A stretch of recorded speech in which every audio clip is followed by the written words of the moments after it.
I told you there were some bizarre things in the Bible. We're going to talk about one of those today. So if I were going to title this, I would call it The Setup, the Price Tag, and the Plot Twist. So let's find out what bizarre thing God does in 1 Samuel 18. We're going to start in verse 20. We're going to go to 30. I'm not going to read all of that. It would be really long. I want to give you kind of a setup. So in verse 20, we see that Michal, Saul's daughter, she falls in love with David. So Saul was the king at the time.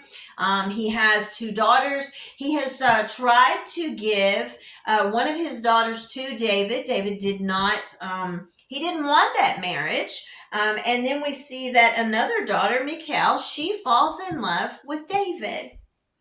And then we go on and we see that in verse 21, and this is kind of crazy in itself. This is not really where I'm going with the bizarre of this, but this is kind of crazy. That it says they tell Saul that his daughter is in love with David and it pleases him. And he says, well, I'll go ahead and give her to him so she can entrap him and that the Philistines can do away with him. So we see here a father who's literally going to use his daughter as a trap. So let me give you just a little bit of a backstory here. So Saul has had this ongoing battle of hatred for David. David, we know, is anointed to be the king of Israel. And the Bible tells us that, as God is setting him up for that position, many things start to happen. And one of those things is that people who Saul thought should be following him are beginning to, they liked David. They see something in him, and Saul's beginning to see that, and there's jealousy that's coming upon Saul. And the other thing that's happening is, David's, the story, it's becoming very well known, and he's getting very popular. And so Saul is very jealous, and so he devises this wicked scheme, and he's going to use his own daughter to trap David and to have him killed, literally. That's what he's wanting to do. And so he tells David, not that he has this crazy wild plot to kill him, but that he's going to give him his daughter. And then David responds to that, saying, look, I'm not, I'm not wealthy. I'm just a very lowly man. There's no way that I can pay a dowry for the king's daughter. And then the plot twist gets a little crazier. And, let's just look at it. So Saul's servants come and they report back to him how David had responded. And he says, well, go back. Saul says, go back and tell David this. I don't want any dowry. The king doesn't want a dowry. He just wants 100 foreskins of the Philistines so that he can have vengeance on the king's enemies. But Saul was hoping to have David killed by the Philistines. So let's just stop right there. So what makes this story bizarre? Okay, well, let's just cut through it. It's foreskins. That's weird. That's bizarre. Of all the things that, we would expect to find in the Bible, a whole story about 10 verses here. The first thing that's a little bizarre to me is it's foreskins. I told you I wasn't going to shy away from things, so we're not going to shy away from the fact that it is what it is. We all know what a foreskin is. If you don't, I wouldn't advise you to look it up on Google. That would be weird, and I'm sure you'll find some things you don't want to see. But he says, if you will go and get these foreskins and bring them back, you can have my daughter. Okay, so first of all, let's break that down. He's telling him, I want 100 foreskins. That means David, come on. Guys are protective of things on their bodies. So, it's not like they were just going to stand there and, just let David take their foreskins. He was going to have to kill. And Saul knew that the Philistines were a very strong army, but he asked for 100, which is a big number. But let me show you something even more bizarre than that. And so what happens? they go back, the servants go back and they tell David, this is what he wants. He wants 100 foreskins. And it says it pleased David. Let me tell you the most awesome thing right there is that, remember that David had been anointed out in the field to be the king of Israel. He was a shepherd boy. That was a very lowly position in the time. And so then after he was anointed by Samuel, he went back to the field and continued to be a shepherd. So all of that time, just imagine out in this field, we have this shepherd boy who's thinking, when am I going to get to be king? And David wanted that prophecy to come true. He wanted to be king. He wanted that kingdom. And so, David has been waiting for his moment. And let me tell you, David did not miss his moment. He understood, wait a minute, if I'm going to be king, I'm going to have to be in the royal family. And all of a sudden, David realizes, wait a minute, if I go out and I get these foreskins and he allows me to marry his daughter, bam, I am in line now and I can be the king. We have to understand that God will not break his own rules. He won't break his own laws. God doesn't do that. And David understood that about God. And he knew that, God will even say that we have to obey man's laws when they are upright. And so he understood that this was his moment. And I want you to just see what he does. And I love this. And so it says it pleases David. He wants to be the son-in-law. He wants the throne. He knows it's his moment. He doesn't want to miss his moment. And here's what happens. It says, even before the time, even before he had to do it, David jumps up. It says he gets up, he sets out, he and his men, and he goes out and he doesn't kill 100 Philistines. He kills 200 Philistines and takes their foreskins. And then he brings them to the king. Just imagine he plops them all down, and the king's expecting 100. Now he's got 200. It's a big pile of a bloody mess of foreskins, and he knows, my plan didn't work. God was really with David, and I have to do that again. They have to abide by the laws. So the king now has to do what he said he would do, and that was to give him his daughter. And it says that from that moment forward, Saul became David's enemy for the rest of his life because he knew he was outsmarted. Okay, that's a weird, creepy little story in the Bible. But I want to go over a few things about that. And the first one is this. David is quite an overachiever. This story truly highlights the leadership skills of David. And his military abilities. I mean, he's not only is he killing 200 men, but he's taking their foreskins.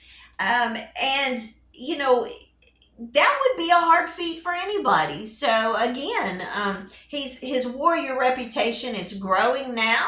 God is literally setting up his story. He is literally giving him a resume so that when it is time for him to become king, the people have already heard what kind of man he is, what kind of warrior he is. They know that he's very brave. He's very courageous. They know he's bizarre, and he will do weird things if he needs to. And so God is setting up his story. And how many times does God do that with us now? He will set up our stories. There are things that happened in my life many, many years ago that I certainly did not understand why they were happening, and I did not like them. And they were very hard things.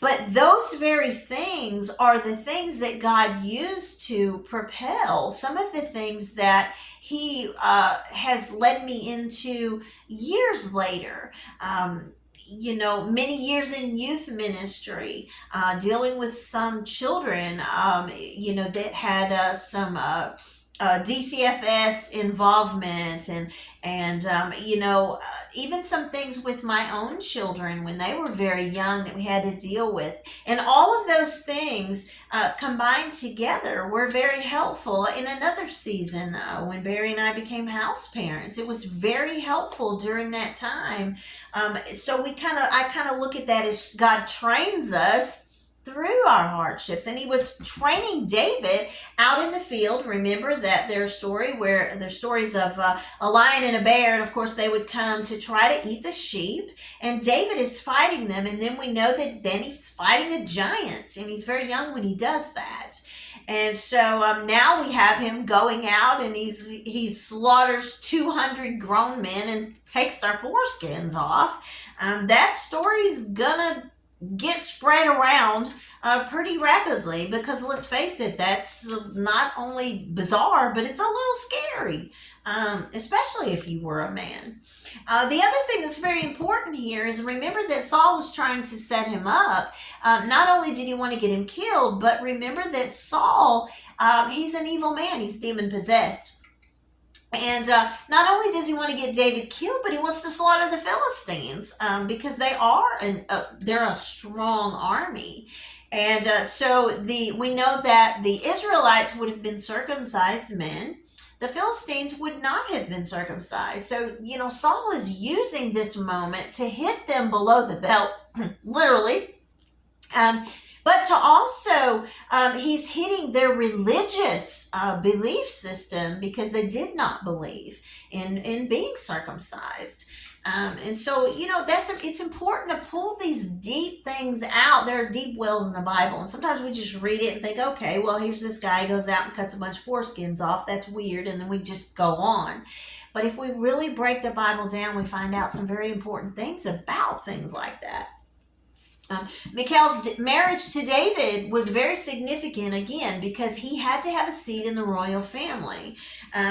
It's very interesting that we find here that David was loved by Michal, and even Saul recognizes that love. We don't really see anything in the Bible here about David's love for her, but we do see that she did love him. And so what do these bizarre stories teach us? What does this one teach us? Well, the first thing it teaches us is that God's sovereign hand is in all of our trials, no matter how weird they are. Saul seeks to harm David. He wants to have him killed. And we know that God was going to use that for David's good, because remember, David is a man chasing after God's heart. He's chasing after God. And so God's going to recognize that, and he's going to protect David. He's going to keep him safe. And remember that God had him anointed to be king. God had chosen him. And so God's going to protect him at all costs. So he had to strategically place him into the royal family to fulfill his own plan for David's life. And, that's very true for us today. And sometimes God will use very bizarre methods to set us up, to get us where he wants us to be, so that he can fulfill his plan in our lives. It's important to recognize that. Number two, what does it teach us? David's willingness and zeal to face those Philistines, it shows his courage and faithfulness to God's calling. It proves his loyalty to Israel. And, we can learn something from that as well. And that is that we too have to be passionate, and we have to seek after what God wants for our life, those ministries and callings, that he puts on our life. We have to be faithful, and we have to be courageous sometimes, because some of the things that God will call us to do are just as hard as this request to go and get 100 foreskins, but we see that David goes and gets 2. So he's serious about fulfilling God's plan for his life. He wanted God's plan for his life, and we have to want God's plan for our life. Number 3, and this is important, jealousy has a consequence. Saul's jealousy led to such destructive behavior and just malicious. He's even going to use his own daughter, to get what he wanted. And jealousy will do those things. It's called a green-eyed monster for a reason. And so we have to deal with our jealousies. We can't we can't stay that way. God will deal with our heart, and then we have to deal with ourselves, and we have to get those things out of our life, or else we're going to end up like Saul. Number 4, God's favor does not exempt us from struggle or human opposition. My goodness. I mean, here's David. He's anointed to be king, but he has the king trying to literally kill him, set him up. Is this plot to destroy David. And it's very important to know, when God's favor is on our life, that God will go to great lengths to protect us and to get us where he wants us, as long as we are walking in his will. Remember that David was a man chasing after God's heart. That's important, because we got to understand that if we're not walking with God, he is not required to do all of those things. He says, if you do this, I do this, and he does keep his word. But he wants us to do this part of it so that he can do this part of it. It's very important. So what's bizarre about it? Again, it's foreskins. Saul asked for 100. David says, I'll give you 2. What do you do with 200 foreskins anyway? That's bizarre. What were they going to do with them? Just imagine the guy who had to count them. And then, we have this young lady, Michal. She's got these bragging rights. Oh, I'm sexy and I know it. I'm worth 200 foreskins. That's just a bizarre story in the Bible. It probably, one that we would just kind of skip over and just not give it much thought until we really break things down. We have to remember, what's bizarre. Saul's demon possessed, and he's doing all this demonic thing. The price of a bride is what? It's 100 foreskins. That's bizarre. It was a demonic idea. That's bizarre. It shows us the reality of what can happen in a demonic possession, which is a real thing. Yes, it's bizarre, but it is real. So that's important. The price of David's rise into the royal house. David literally, let's just break it down. David literally had to go out, he only had to kill 100. He killed 200 men. He literally held 200 body parts in his hand to remove the foreskins, to be courageous, to say, I'm this serious about it. He was saying to God, I'm this serious. I want that kingdom that you promised me. I want the prophecy to be fulfilled. I want to be used by you, God, and I'm really serious about it. So I'm gonna overachieve what you've asked me to do. And let's just say, my daughter said, we were talking about this, there's not enough hand sanitizer for a story like this. So David was serious. He had to kill to get what he wanted. And so the last thought is this that I'll leave you with. Anyone who thinks the Bible is boring, when your war trophies are literally foreskins from men, I don't think we can make that story boring no matter how hard we try. And so I'll close with this. God can be extremely bizarre when he wants to be. And in this story in 1 Samuel, it's how bizarre.